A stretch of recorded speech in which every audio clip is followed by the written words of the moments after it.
Masya Allah.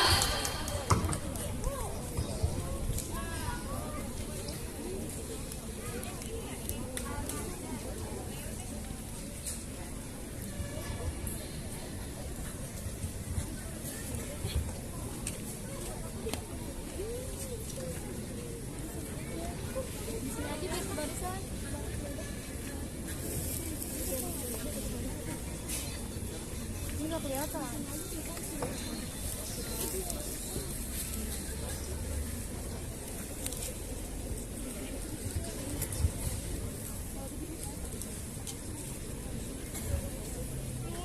Ahlan masalah nggak di Cibubur mengaji.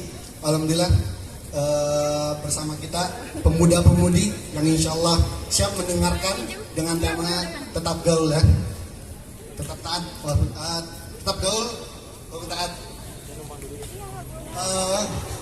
Grogi banget nih ketemu Sataki. Maaf ya guys, grogi gitu. Cek show. Oke. Maaf ya, grogi banget nih ketemu Ustaz Taki. Alhamdulillah udah berada di tengah-tengah kita. Gimana Ustaz? Sehat Ustaz? Sehat, alhamdulillah. Alhamdulillah. Ngomong-ngomong Ustaz Taki ini ceritanya baru kelar acara, makanya beliau datangnya terlambat. Tapi alhamdulillah beliau sudah berada di tengah-tengah kita. Oke Ustaz, sebelum kita ngobrol-ngobrol yang lebih dalam, tema kita kan tentu ini di kalangan milenial benar-benar sesuai gitu kan. Pertanyaan pertama Ustaz, menurut antum sendiri fenomena hijrah ini kan udah mulai masif nih di masyarakat. Apa yang perlu kita dukung dan apa yang perlu kita kritik atau apa yang perlu kita kembangin gitu Ustaz, menurut antum sendiri? Ya. Assalamualaikum warahmatullahi wabarakatuh. Waalaikumsalam warahmatullahi wabarakatuh.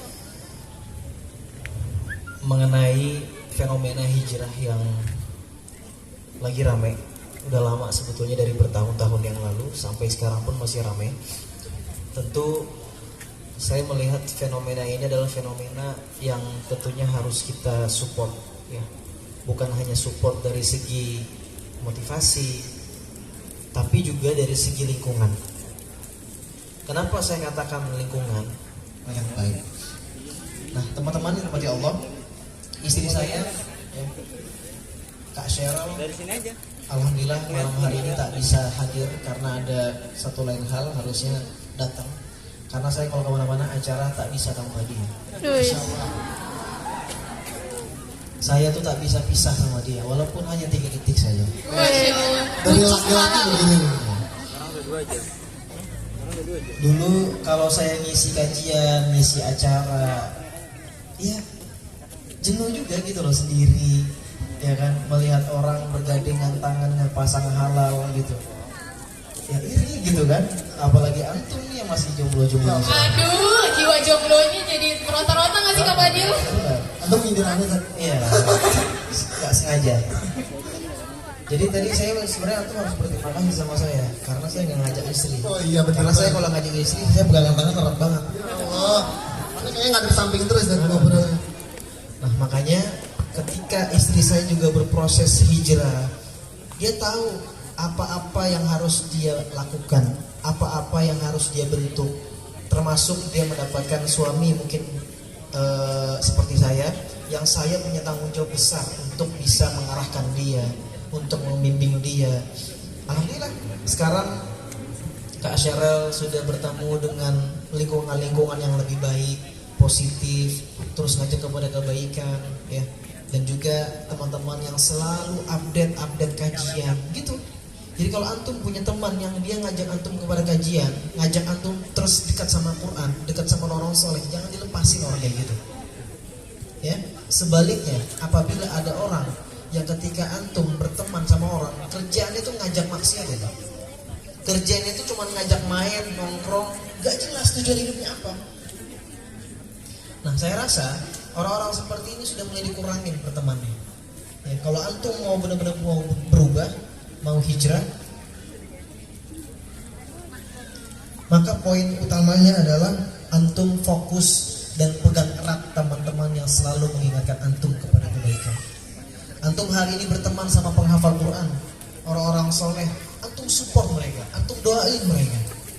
Penghafal Quran, ada di antara kita yang hari ini berjuang menghafal Quran, support dia, doakan dia, berikan dia mushaf terbaik, bilang sama dia.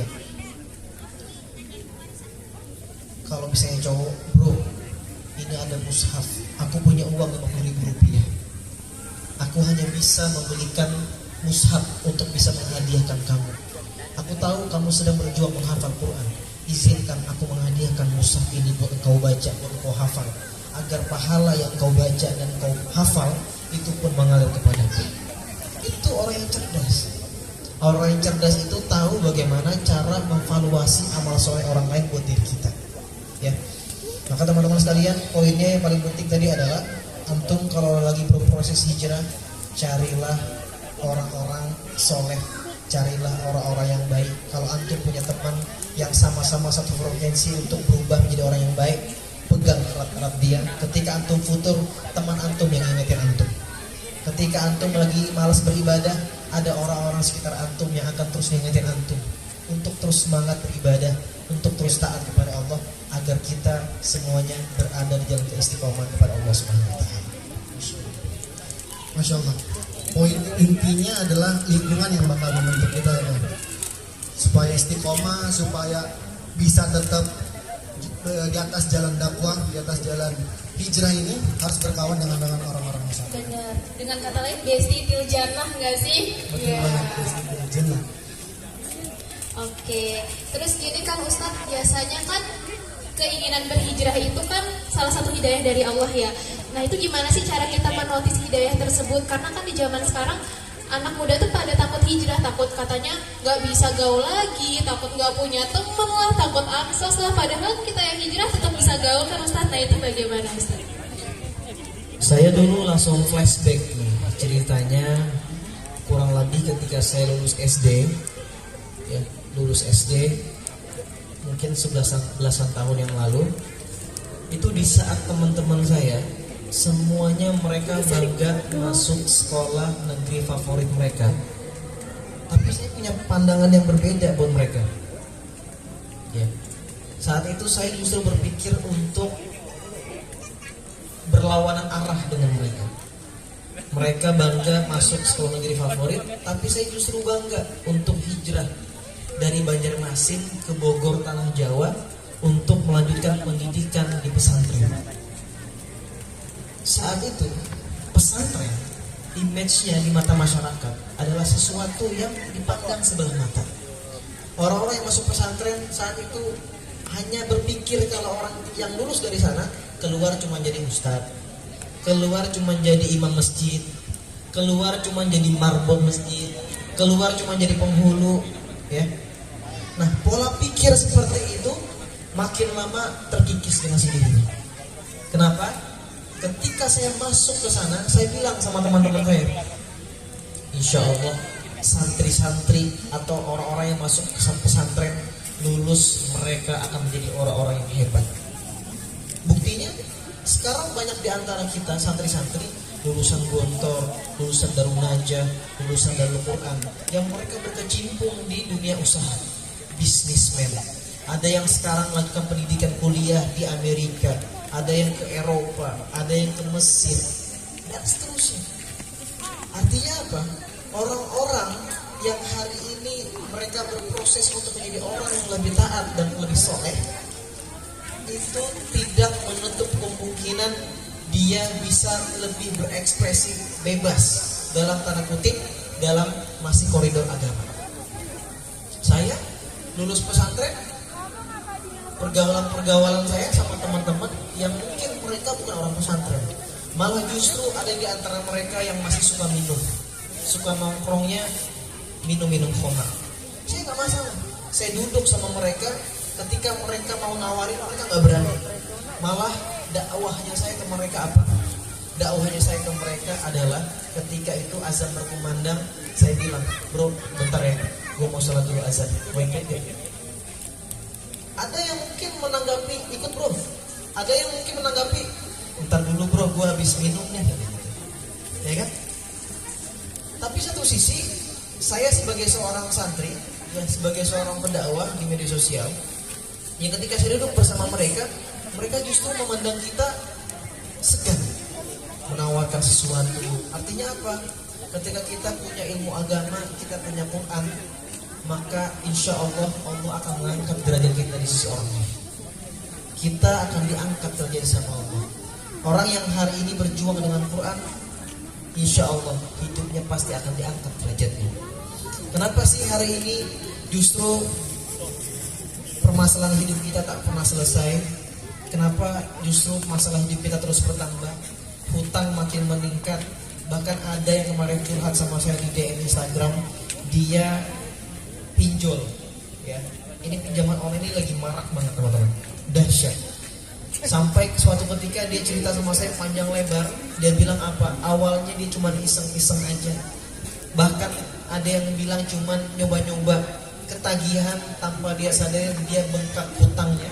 Bunganya besar sampai dia harus bayar 30 juta. Pinjamnya cuma 2 juta rupiah. Coba bayangkan. Sampai di statement akhirnya dia di DM itu dia bilang apa? Saya mau bunuh diri saja. Ya. Maka teman-teman yang dirahmati Allah Subhanahu wa taala, kalau kita pegang Qur'annya, kita jaga sholat 5 waktunya, kita jaga infak sedekahnya. Kalau guru saya itu ngajarin, Ustaz Lukman Hakim mengajarkan kepada saya, yaitu pegang yang namanya MSQ. Apa itu MSQ? Masjid tempatnya, subuh waktunya, Quran kontennya. 3 hal ini kalau kita pegang dan kita konsisten istiqomah menjalankannya, lihat deh, bakal ada keajaiban yang datang dalam hidup kita. Kenapa hari ini kita justru jodohnya nggak pernah datang-datang? Ya, karena hari ini kita sibuk mencari yang terbaik, tapi lupa menjadi yang terbaik. Kalau hari ini kita sibuk memperbaiki diri kita, maka Allah pun akan mendatangkan orang yang dirinya sedang diperbaiki sama Allah. Kalau hari ini kita sibuk mempersoleh amal soleh kita, kita sendiri, meningkatkan bacaan Quran kita, maka Allah akan mendatangkan para penghafal Quran buat antum, terutama para akhwat. Banyak di antara kita yang hari ini, yang saya sering dengar sekali di antara mereka, aduh pengen banget punya jodoh yang soleh, yang ganteng, yang hafid, yang penghafal Quran. Gak ngaca dia. Yang ngomong ini orang gak pernah buka Quran. Yang ngomong ini gak pernah baca Quran. Justru di playlist handphonenya lebih banyak lagu-lagu Korea. Siapa tuh? Siapa tuh? Ya kan?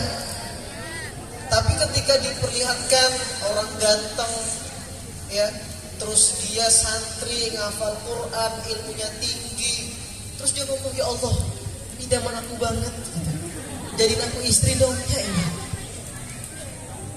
Kalau bahasa kita tuh apa? Ngaca. Mau dia bilang ngaca? Gak usah ya. Maka teman-teman, fokus kita memperbaiki diri kita, maka kawan-kawan akan didatangkan jodoh yang terbaik dari Allah. Doanya tuh jangan gini, ya Allah, datangkan saya jodoh yang hafal Quran ya Allah. Gak apa-apa dia jelek ya Allah, yang penting dia hafal Quran ya Allah. Didatangin bener ini. Mau? Nah, yang laki-laki juga sama. Kalau doa tuh jangan nanggung-nanggung gitu loh. Ya Allah, datangin saya jodoh yang solehah. Gak apa-apa solehah aja ya Allah, yang penting dia solehah aja udah. Didatangin orangnya gini gitu. Ayo coba. Ntar pas didatangin udah dikasih sama Allah, mikir-mikir. tapi rubah doanya dengan detail dan sempurna. Bagaimana doanya? Ya Allah, datangkan hamba jodoh yang soleh. Gak apa-apa dia ganteng ya Allah, yang penting dia soleh. Yang perempuannya, ya Allah gak apa-apa ya Allah. Yang laki-lakinya, ya Allah gak apa-apa dia cantik ya Allah, yang penting dia solehah. Yo, enak kan doa kayak gitu kan? Maka insya Allah Allah akan mendatangkan jodoh yang terbaik buat kita semuanya. Ya, teman-teman yang dirahmati Allah Subhanahu Wa Taala, mau teman-teman mendapatkan jodoh yang terbaik? Yang laki-laki pengen dapat jodoh perempuan yang cantik, yang soleha, ayah mau kok ente jawab? Soalnya Ikhwan. Oh gitu ya. Oke deh. Mudah-mudahan teman-teman semua yang hadir pada malam hari ini diberikan jodoh yang terbaik. Amin.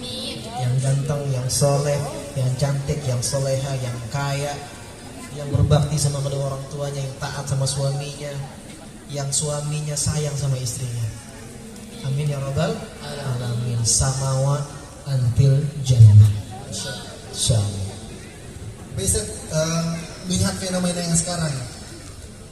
Anda pernah dengar pepatah Arab al-quwah bil jamaah.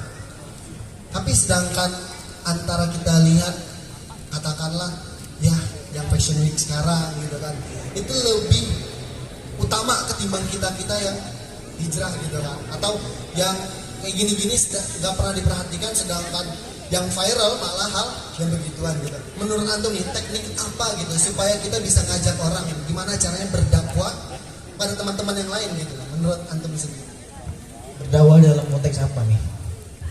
apa aja mungkin kita ngajak kebaikan, sedangkan orang-orang lebih suka hal yang viral begituan. Ya. Ya, tak bisa dipungkiri memang sekarang algoritma media sosial itu selalu bergonta-ganti yang lagi hot trending. Sekarang yang lagi rame ada Citayam apa? Fashion Week. Kan rame nih, lagi hot trending nih teman-teman. Kalau teman-teman tanya respon saya seperti apa, saya katakan lebih banyak mudaratnya. Betul. Satu sisi memang ada bermanfaatan. Apa bermanfaatannya? Yang pertama, secara tidak langsung kita senang dengan perubahan kota Jakarta yang betul-betul berubah lebih baik. Tapi satu sisi yang saya sayangkan adalah banyak berkumpulnya antara yang bukan muhrim. Ada orang yang pacaran, ada orang yang justru na'udzubillah, ada LGBT yang justru tanpa kita sadari banyak oknum-oknum yang membuat konten yang viral, naik viewersnya, itu adalah orang-orang pelaku-pelaku LGBT yang mereka bangga ya, untuk mengeksplor diri dia kepada orang lain. Maka bagi saya itu adalah sesuatu mudarat yang lebih banyak yang didapatkan oleh kita sebagai masyarakat Indonesia. Nah, bagaimana kita merespon hal tersebut?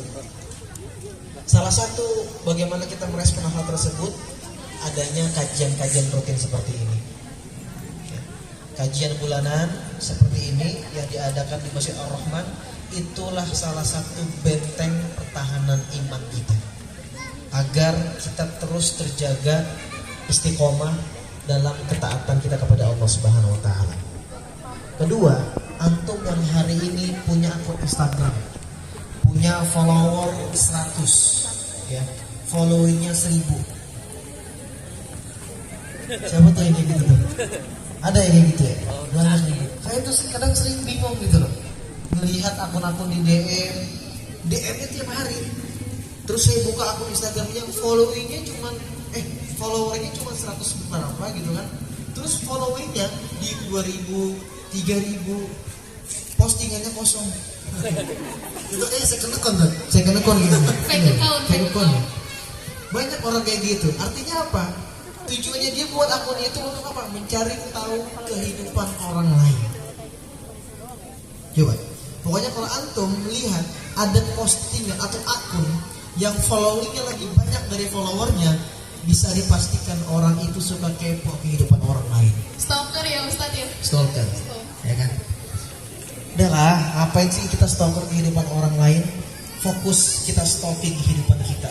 Muhasabah, berkaca diri dengan kehidupan kita. Kita ini sebagai seorang hamba sudah seperti Allah mau bukan?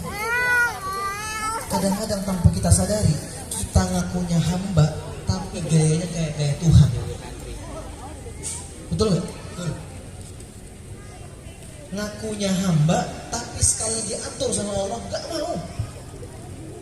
Loh kita nih sekarang, kita ya antum, anak antum semuanya nih, kita ini adalah karyawan Allah. Kalau kita kasih gambaran teman-teman, saya kasih contoh, ada perusahaan, owner punya direksi dan karyawan.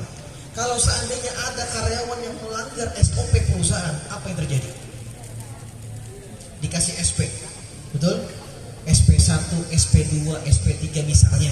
Atau mungkin ada yang lebih tegas langsung dipecat dari perusahaan.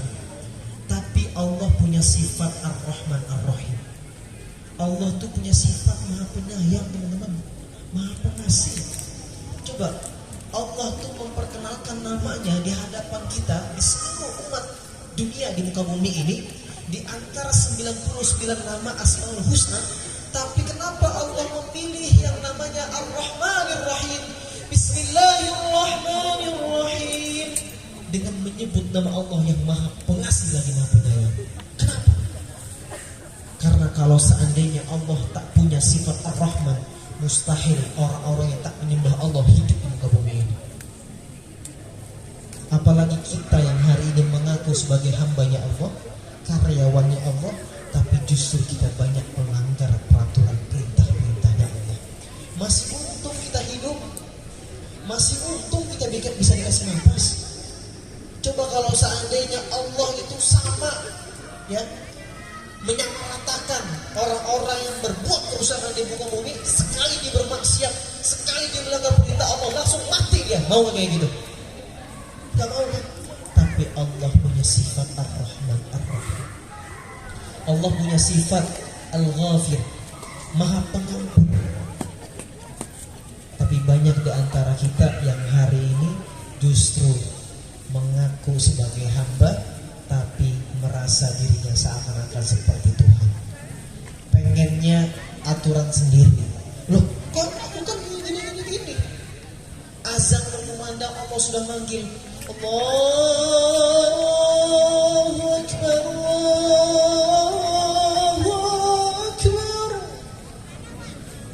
Dia lagi sibuk kerjain aja. Tiba-tiba dipanggil sama temennya, bro, sholat dulu bro. Tenang bro, masih banyak kerjaan nih belum selesai. Nanti gue sholat nyusul. Tak terasa dikerjain itu yang namanya kerjaan. Sudah mau jam 1, tak terasa jam 2, tak terasa setengah 3. Ujung-ujungnya azan. Maka kalau orang hari ini yang kerjaannya menunda-nunda sholat, tak usah heran kenapa rezekinya ditunda sama Allah. Tak usah heran kenapa jodohnya selalu gak jadi-jadi. Udah ketemu orang tua, nah, udah ketemu, udah kenal, udah ta'arufan, udah tukeran CV, udah oke, udah sebaran undangan, tiba-tiba gak jadi. Bisa jadi karena kitanya masih sering menunda-nunda sholat kita. Maka jadilah hamba yang Allah mau, bukan apa yang kita mau. Paham sampai sini? Kalau kita menjadi hamba yang Allah mau, maka yakinlah Allah tahu mana yang kita butuhkan. Tanpa kita minta, Allah kasih sama kita. Saya di tahun 2021 semalam, bulan Juni tanggal 14 jam setengah 4 sore, akun Instagram saya dihilangkan, di-banned sama Instagram. Bodohnya saya seorang Taki Malik yang Allah amanahkan kepada saya Quran dari usia saya 10 tahun.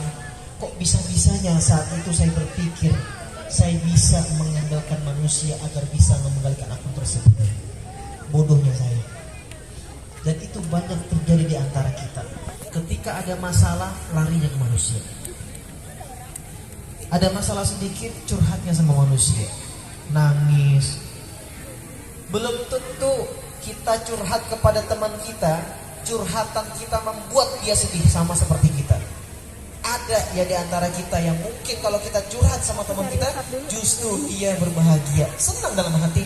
Mungkin secara ekspresi, semoga kamu tabah, kamu kuat. Dalam hati kita nggak ada yang tahu kalau justru dia bilang, saya memang enak. Serius.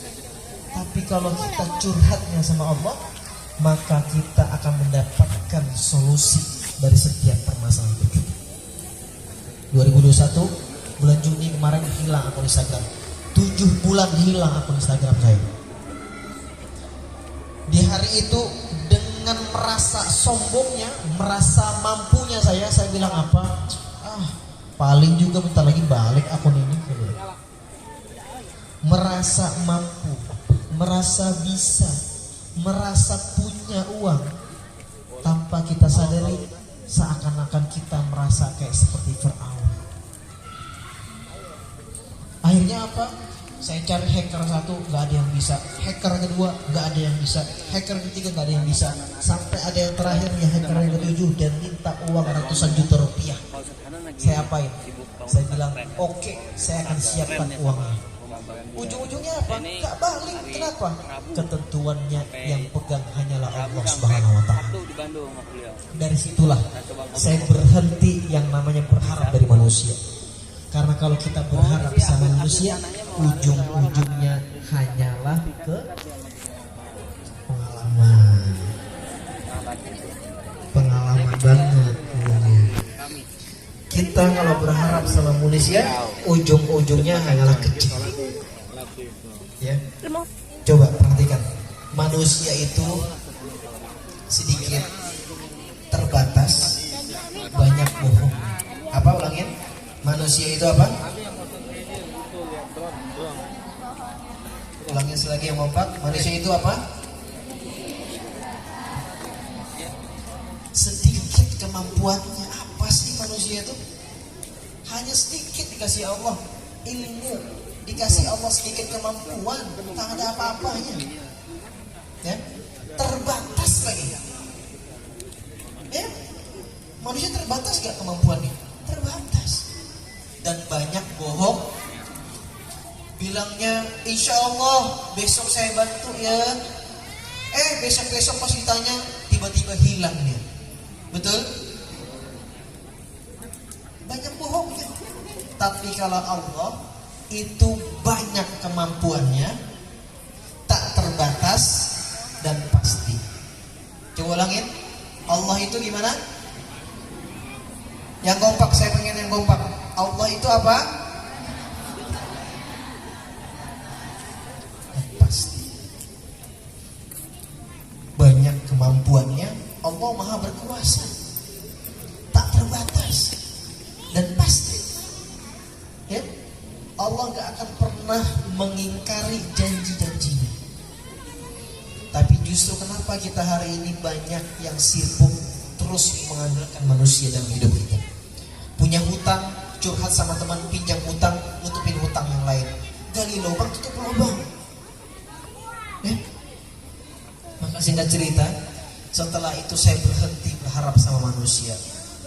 Bulan pertama, bulan kedua, saya tak punya akun Instagram. Hingga banyak yang bilang di DM Instagram istri saya, Kak Cheryl, bilangin dong Kak Taki bikin akun Instagram lagi yang baru. Ya sudah, bikin akun Instagram baru. Naik 1 bulan 200.000 follower. Kalian kalau sebulan berapa followernya? Supaya udah alhamdulillah. 100 udah alhamdulillah. Alhamdulillah ya. Nambah berkurang? Berkurang. Gak sombong, cuma pengen pamer aja. Jadi ketika itu saya bikin akun Instagram sebulan 200.000 follower. Di bulan kedua, bulan ketiga, bulan keempat, makin lama makin diuji sama Allah. Akun Instagram hilang, project-project miliaran diputus sama orang begitu saja. Project yang sudah berjalan tiba-tiba diputus sepihak. Kenapa? Karena ada untungnya. Apa? Karena ada untungnya. Kalau kita berteman karena ada untungnya, pasti akan dipisahkan karena sesuatu yang membuat dia rugi. Paham nggak kalimatnya? Kalau kita berteman dengan orang karena ada untungnya, pasti kita akan dipisahkan karena dia merasakan rugi. Tak ada lagi untung bagiku. Ngapain aku teman sama dia? Betul?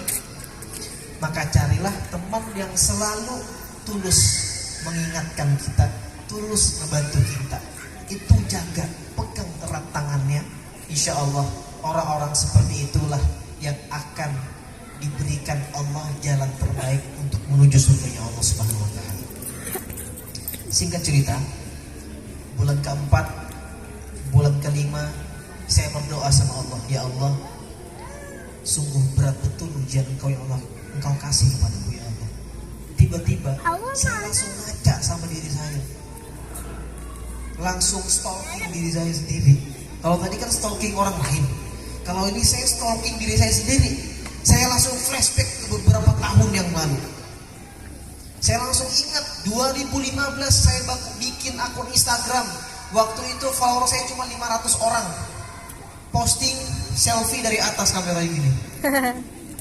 Iya kan? Antum pernah kan melewati masa-masa itu di Facebook dulu? Pernah. Yang kalau foto gini miring-miring. Terus kalau antum lihat sekarang tuh kayak apaan sih gitu. Ya enggak?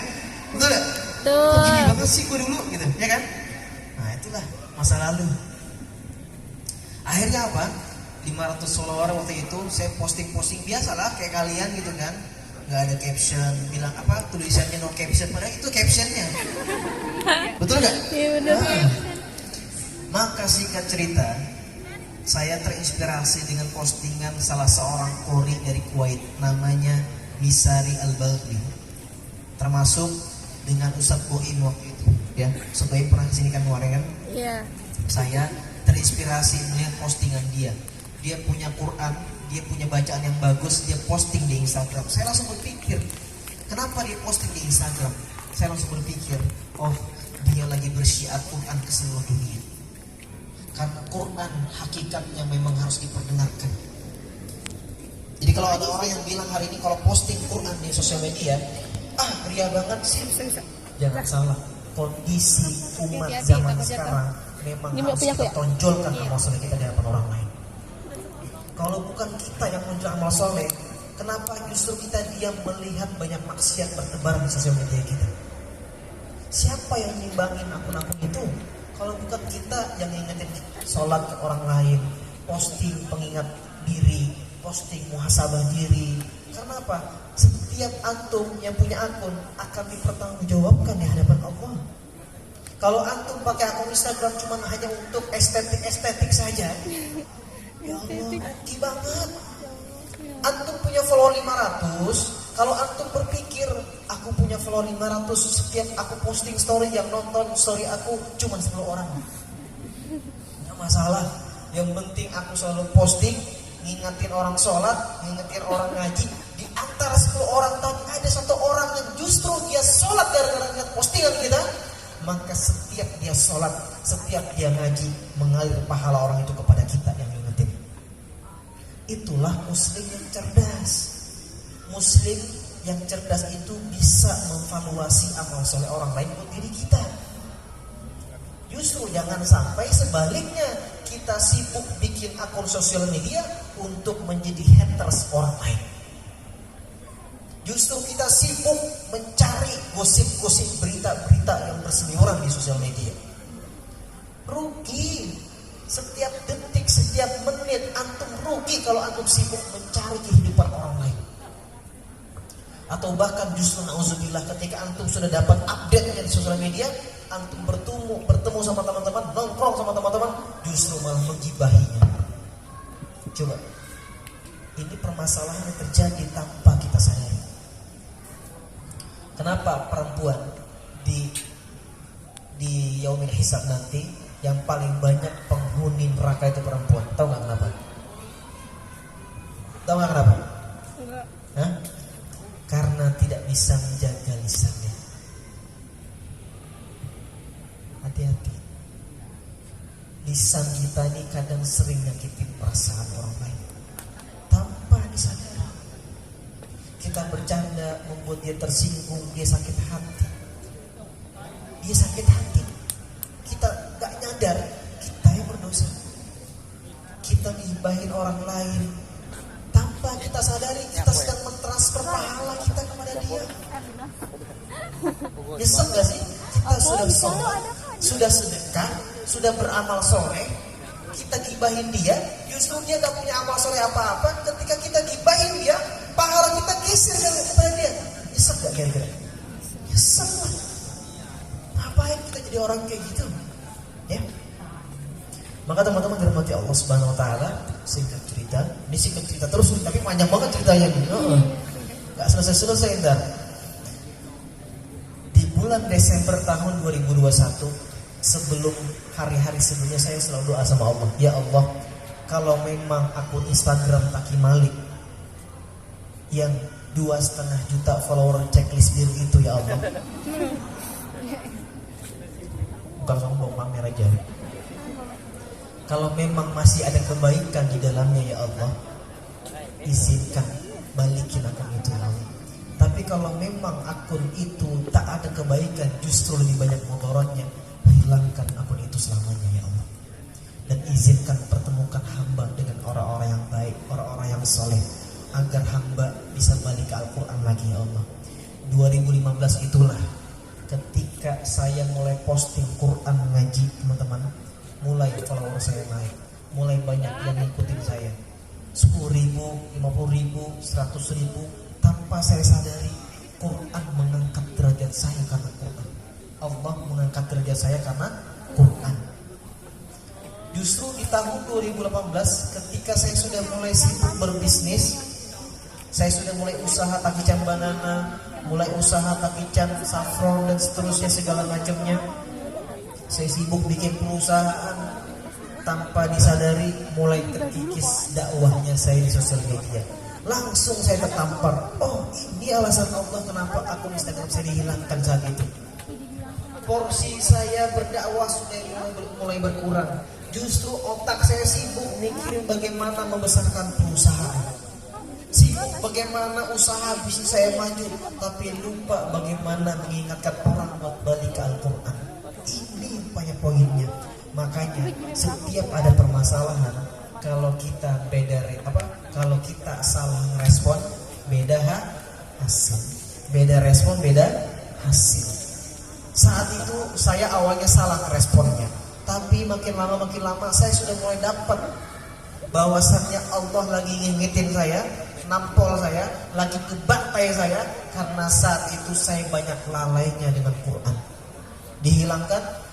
Bulan Desember lah saya bertemu dengan Ustadz Luqmanul Hakim, bertemu dengan Ustadz Adi pertama dari situ.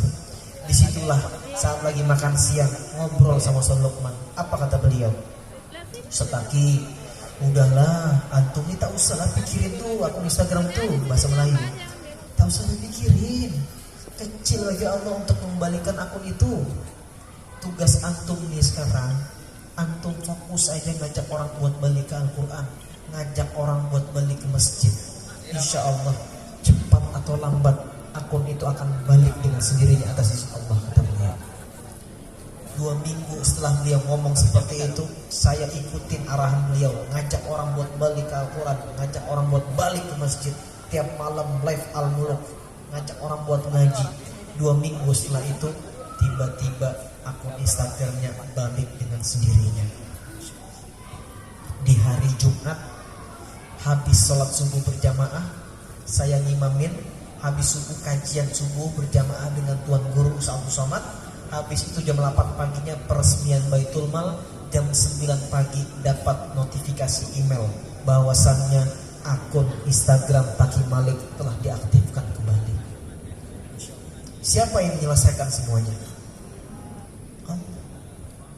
Lihat, beda respon, beda hasil. Kalau dipikir secara nalar, tak sampai otak saya tuh. Saya sudah mati-matian bayar orang ini itu segala macam, cari hacker terbaik yang sudah berpengalaman ngebalik akun, tak bisa dia ngebalikin. Rupanya Allah punya cara yang lain agar saya balik ke Al-Quran dan masjid. Ketika saya fokus ke arah itu, maka Allah akan memberikan solusi dalam permasalahan hidup saya. Sebagaimana ceritanya Nabi Adam ketika dihukum sama Allah turun ke muka bumi. Lihat, Nabi Adam selalu merespon permasalahan dengan baik. Apa kalimat ayat Qur'annya di surah Al-A'raf? Qala rabbana zalamna anfusana wa in lam taghfir lana wa tarhamna lanakunanna minal khasirin. Saat itu Nabi Adam dan Siti Hawa dipisahkan selama 300 tahun lebih, tak bertemu ketika dihukum Allah turun ke bumi. Kira-kira kita galaunya kayak gimana tuh kalau kayak gitu?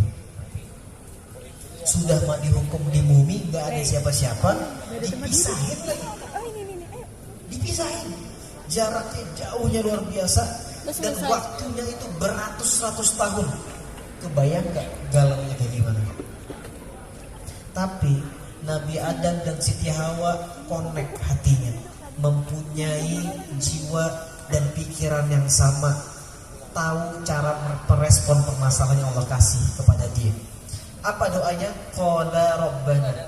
Mereka berdua berdoa kepada Allah, Rabbana zalamna, ya Allah kami telah zalim ya Allah sama diri kami ya Allah, wa illam taghfir lana, kalau Engkau enggak ampunin kami maka sungguh kami menjadi orang yang rugi ya Allah. Lihat kalimatnya justru engkau berdoa sama Allah, ya Allah pertemukan aku dengan Siti Hawa ya Allah, pertemukan aku dengan Nabi Adam ya Allah, aku rindu sama dia ya Allah. Di ruangan sana. Tapi cara doanya mereka berdua ya, tahu ya passwordnya, bagaimana Allah memberikan hadiah buat mereka berdua. Setelah mereka berdua berdoa kepada Allah seperti itu, tak lama Nabi Adam dan Siti Hawa dipertemukan dalam keadaan yang begitu istimewa. Siapa yang menyelesaikan? Nabi Yunus ngambek gara-gara tak ada yang beriman. Umatnya tak ada yang beriman sama dia. Dia berdakwah capek-capek bertahun-tahun, puluhan tahun, ya gak ada yang beriman sama dia. Dia ngambek, pergi lagi ke laut, tiba-tiba ada badai lompat, ya. Habis itu tergoncang dia ke laut, dimakanlah dia dengan ikan paus. Kalau di Quran itu namanya ikan nun, ya. Dimakan dengan ikan itu, apa yang terjadi? Selama 10 hari dia berada di perut ikan itu. Lagi-lagi Nabi Yunus tahu passwordnya, bagaimana cara merespon permasalahan yang Allah kasih kepada dia. Tahu gak apa yang terjadi? Nabi Yunus berdoa kepada Allah, La ilaha illa anta subhanaka inni kuntu minal zalimin. Tidak ada Tuhan selain Engkau ya Allah, Maha suci Engkau, bahwasannya aku ini adalah orang yang zalim. Lagi-lagi kata kuncinya, merasa kita zalim. Ingat ya. Jadi kalau kita berdoa sama Allah, jangan kita merasa kuat. Jadilah hamba yang lemah, jadilah hamba yang tak berdaya, tak ada upaya apapun kecuali Allah semuanya yang punya. Ketika doa Nabi Yunus dilontarkan kepada Allah seperti itu, tak lama ikan paus memuntahkan isi perutnya, terdamparlah Nabi Yunus di sebuah pulau. Ketika Nabi Yunus kelaparan, dia melihat ada lampu, dia makan lampu itu, dia masuk ke dalam pulau itu. Tak lama dia melihat 100.000 umatnya sudah berteriak kepada Nabi Yunus, Yunus, kamu kemana saja? Kami telah beriman kepada Tuhanmu Yunus. Coba lihat, siapa yang menyelesaikan permasalahannya? Allah. Jadi kecil bagi kita permasalahan antum. Permasalahan yang kita hadapi tak ada apa-apanya dengan nabi-nabi kita zaman dulu. Maka jadilah hamba yang tahu bagaimana cara merespon permasalahan yang Allah kasih dalam hidup kita. Betul. Kasihan diam aja dari tadi. Muhasabah diri. Request dari panitia juga audiens ingin dengar ngaji antum. Apalagi tadi barusan kita ngomongin mukjizat Quran terhadap antum sendiri. Boleh dong kita dengerin bareng-bareng ya, kita khusyuk dengerin Quran yang akan baca. Ini spesial ya saya. Quran yang akan baca. Ini spesial ya, saya akan bacakan simulasi sholat di Masjidil Haram. Mudah-mudahan teman-teman yang hadir pada malam hari ini Allah berikan kesempatan, Allah undang antum semua berangkat umroh haji insyaallah. Amin ya Allah. Karena orang yang bisa berangkat umroh itu bukan bagi mereka yang mampu, tapi bagi mereka Allah akan memanggil orang-orang yang Allah akan memampukan orang yang terpanggil. Antum hari ini punya usaha bisnis, omsetnya cuma sebulan 1 juta atau mungkin 500.000 rupiah, gaji cuma kecil, tapi antum punya niat tekad yang buat pengen umrah ya Allah. Tiap hari pandang terus Ka'bah, tiap hari lihat terus live-nya masih haram ya Allah. Dan ya Allah mudah-mudahan bisa berangkat ya Allah bersama orang tua ya Allah, bisa umrah ya Allah, bisa haji ya Allah. Antum tetesin air mata, doa sama Allah.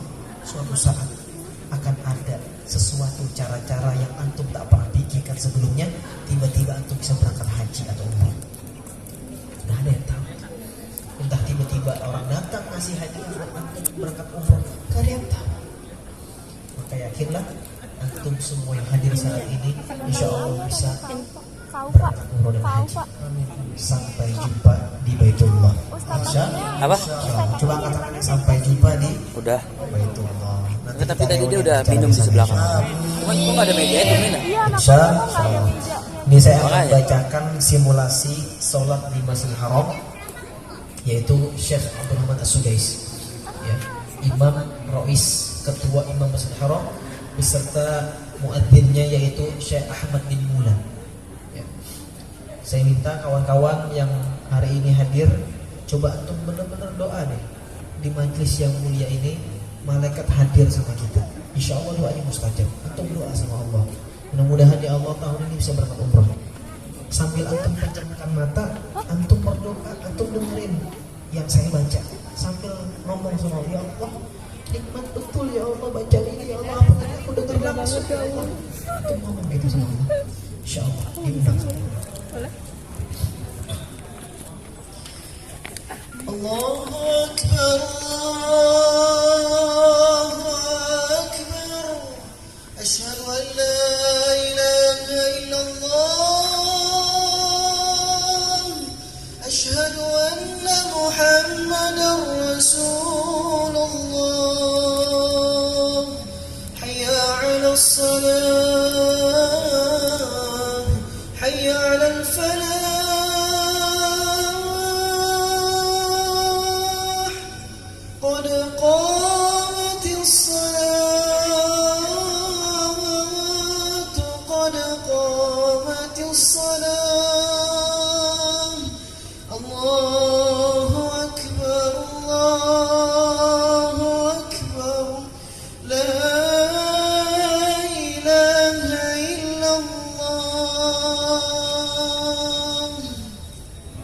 Masya Allah. استووا أقيموا صفوفكم واعتدلوا. الله أكبر، الله أكبر. بسم الله الحمد لله رب العالمين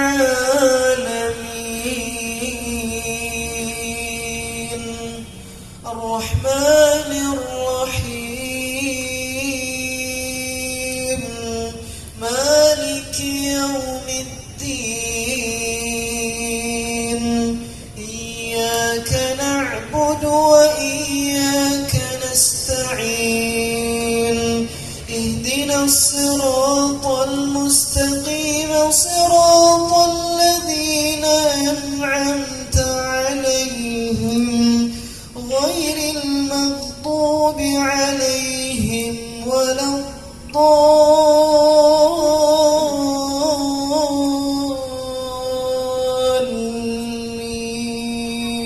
الضالين آمين. قل اللهم مالك الملك تؤتي الملك من تشاء وتنزع الملك ممن تشاء وتعز من تشاء وتذل من تشاء بيدك الخير إنك على كل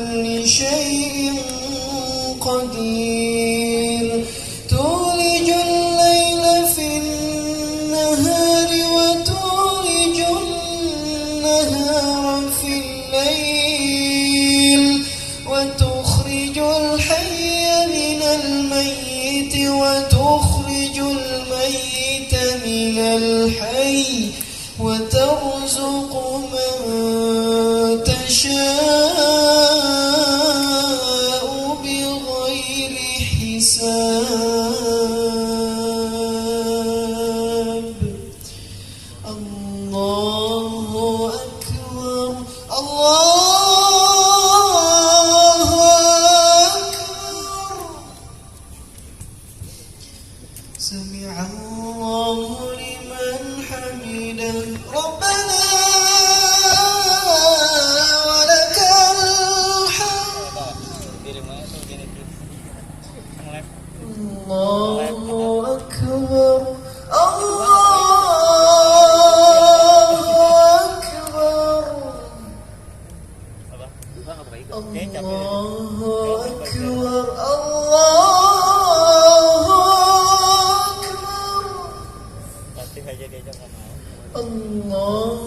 أكبر الله أكبر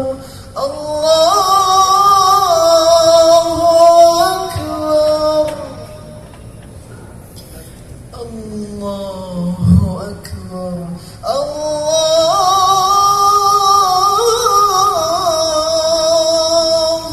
أكبر السلام عليكم ورحمة الله السلام عليكم ورحمة الله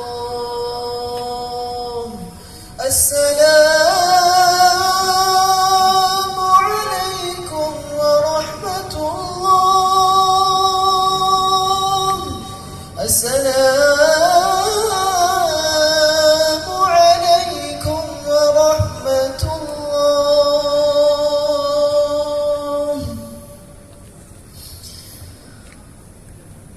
اللهم ارحمنا بالقرآن واجعله لنا إماما ونورا وهدى ورحمة يا الله ya Rahman ya Rahim yang maha berkuasa atas segala sesuatu ya Allah.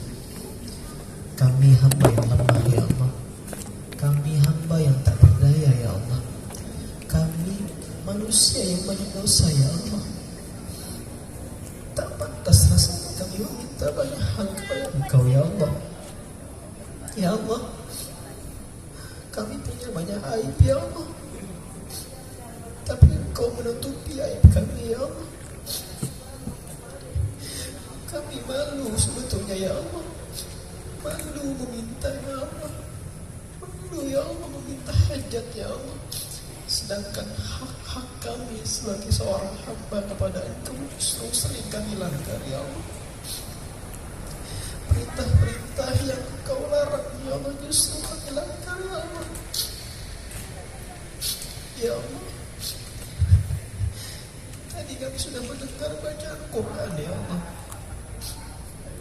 Bagaimana suasana di Masjidil Haram? Maka izinkan ya Allah, kami ya Allah, keluarga kami, orang-orang yang kami cintai ya Allah, bisa berangkat umrah haji ya Allah, memenuhi panggilan-Mu. Labbaik Allahumma labbaik, labbaik la syarika lak labbaik.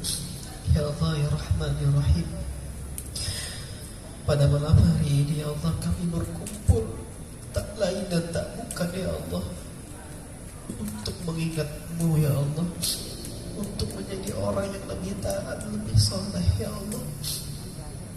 Maka ya Allah, ampuni dosa kami ya Allah, ampuni dosa-dosa kami ya Allah. Kalau Engkau gak ampunin kami ya Allah, tak tahu kami ya Allah mau kemana lagi kami memohon selain Engkau ya Allah.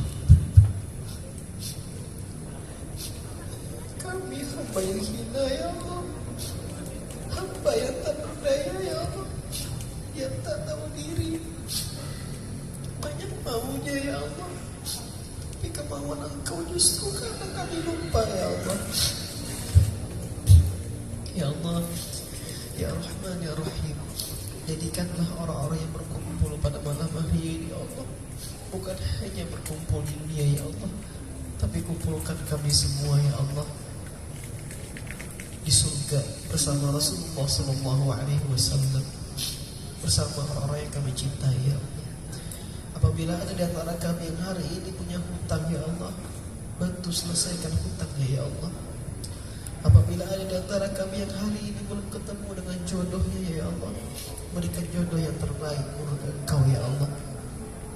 Apabila ada di antara kami ya Allah hari ini mengalami permasalahan hidup yang berat ya Allah, kami tahu ya Allah la yukallifullahu nafsan illa wus'aha. Kami tahu ya Allah Engkau tidak akan pernah mau membebani hamba-Nya melebihi kemampuan kami ya Allah. Bantu kami selesaikan ya Allah, kami tak mampu ya Allah. Engkau yang maha kuat, yang berkuasa, yang kepada Engkau kami mohon berdoa ya Allah. Ya Allah, apabila ada di antara kami yang hari ini lagi sakit ya Allah, angkat penyakitnya ya Allah. Apabila ada di antara kami yang hari ini bermusuhan satu sama lain ya Allah, izinkan kami menjalin silaturahim untuk kembali ya Allah. Kami takut ya Allah, orang-orang yang memutus silaturahim ya Allah, maka dia tak akan pernah masuk surga kata Rasulullah. Ya Allah, apabila di antara kami yang hari ini menggibahi orang lain, gosipin orang lain ya Allah, maafin ya Allah mulut kami ya Allah. Ya Allah, apabila ada di antara kami hari ini bermaksiat ya Allah, ampuni ya Allah. Apabila ada di antara kami yang hari ini ya Allah melakukan banyak sesuatu yang Kau larang ya Allah, ampuni kami ya Allah. Tutup aib kami ya Allah, tutupin aib kami ya Allah, tutup aib kami ya Allah. Bimbing kami menjadi orang yang saleh, yang taat, dan bertemu dengan orang-orang yang baik, orang yang saleh ya Allah. Ya Allah, ampuni juga dosa kedua orang tua kami ya Allah.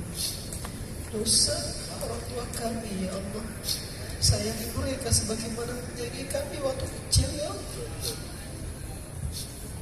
Ya Allah ya Rahman ya Rahim, berikan pahala terbaik buat kedua orang tua kami yang sudah tiada ya Allah. Maka dengan kami datang ke kajian majlis ini, baca Quran, berzikir, bersedekah ya Allah, kami berharap pahalanya mengalir kepada kedua orang tua kami yang telah tiada ya Allah. Ya Allah, jadikan kami anak berbakti kepada orang tua kami ya Allah, anak yang soleh, anak yang soleha, yang taat kepada orang tuanya ya Allah, anak yang bisa membahagiakan kedua orang tuanya dunia akhirat ya Allah. Ya Allah, maafin kami ya Allah kalau di antara kami yang masih berani melawan orang tua ya Allah. Maafin kami ya Allah kalau ada di antara kami yang berani membentak orang tua ya Allah. Maafin kami ya Allah kalau ada di antara kami yang justru berani memukul orang tua ya Allah. Padahal kami tahu ya Allah, wala taqul lahum ma'uf, jangankan memukul ya Allah, mengatakan saja sudah berharga ya Allah. Maafin ya Allah. ربنا تقبل منا إنك أنت السميع العليم تب علينا يا مولانا إنك أنت التواب الرحيم اللهم اجعل جمعنا جمعا مرحوما وتفرقا من بعده تفرقا معصوما اللهم اجعلنا لك ذكارين كشاكار لك تواب إليك أواهين منيبين ربنا تقبل منا إنك أنت السميع العليم وتب علينا إنك أنت التواب الرحيم ربنا آتنا في الدنيا حسنة وفي الآخرة حسنة وقنا عذاب النار وصلى اللهم على سيدنا محمد وعلى آله وصحبه وبارك وسلم سبحان ربك رب العزة عما يصفون وسلام على المرسلين والحمد لله رب العالمين.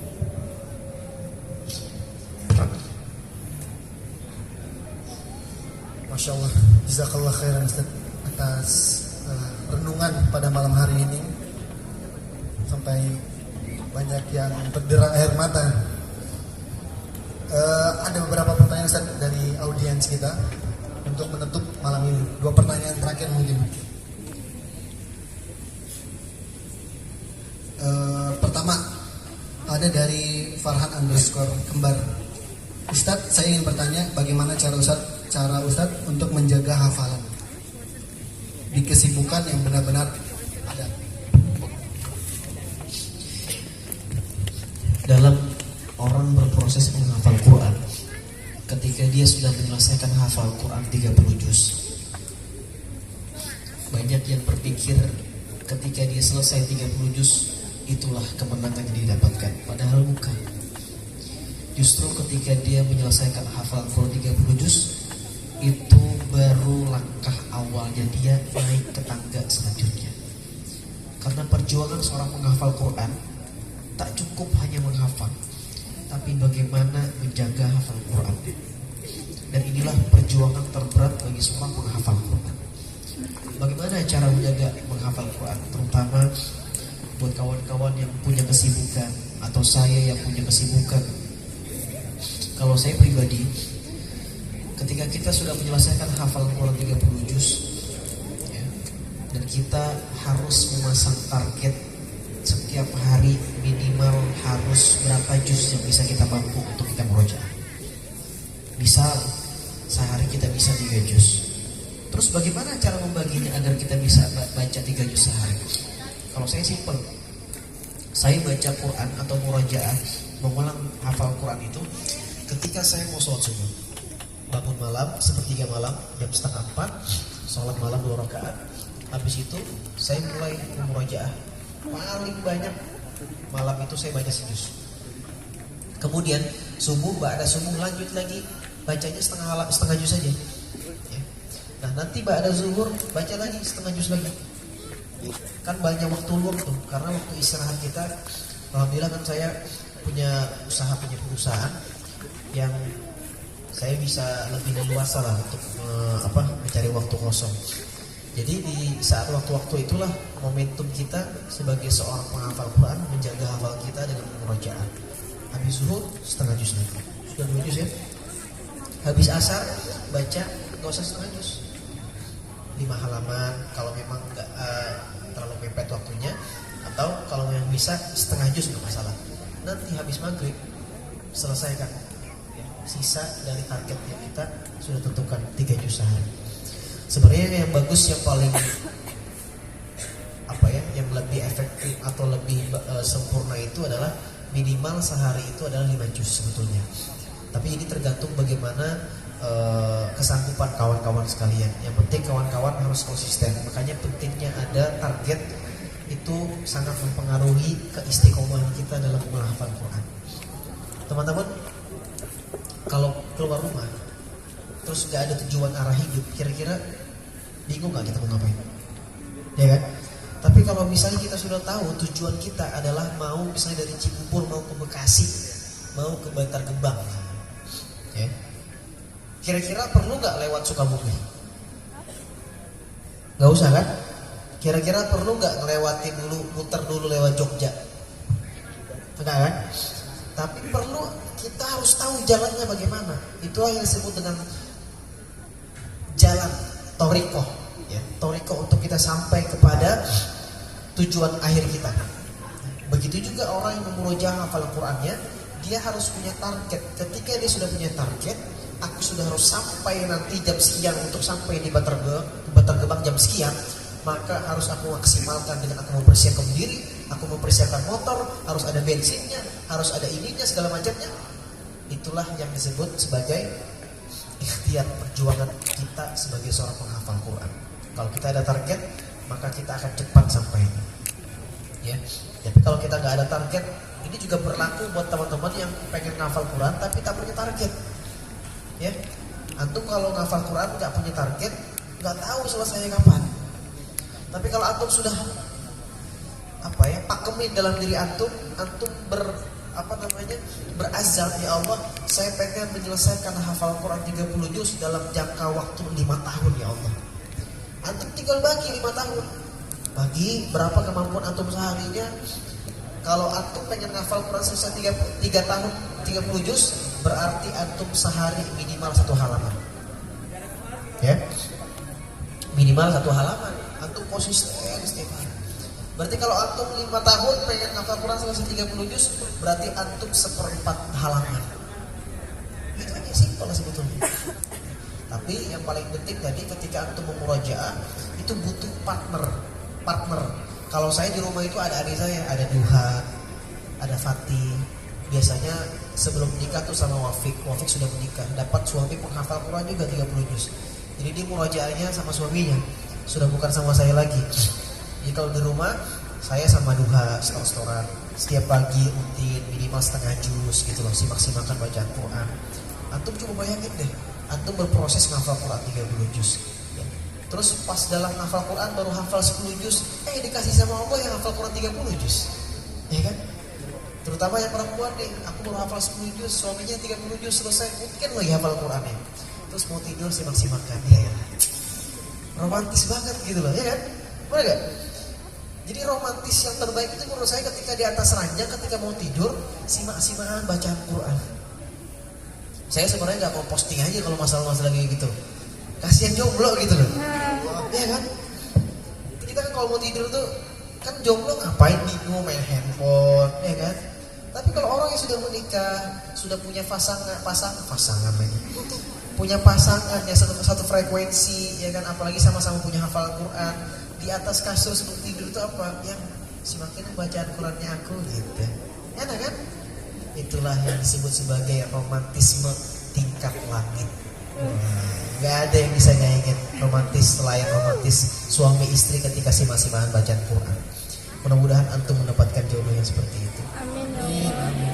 Karena ingat pesan saya, antum pegang Quran aja, ya. Tambahin dengan komposisi yang tadi MSQ atau dengan ASI, Al-Quran, sedekah, sholat, infak. Antum jaga. Antum kalau mau diselesaikan permasalahan hidupnya sama Allah, ya. Antum pengen hutang selesai, dapat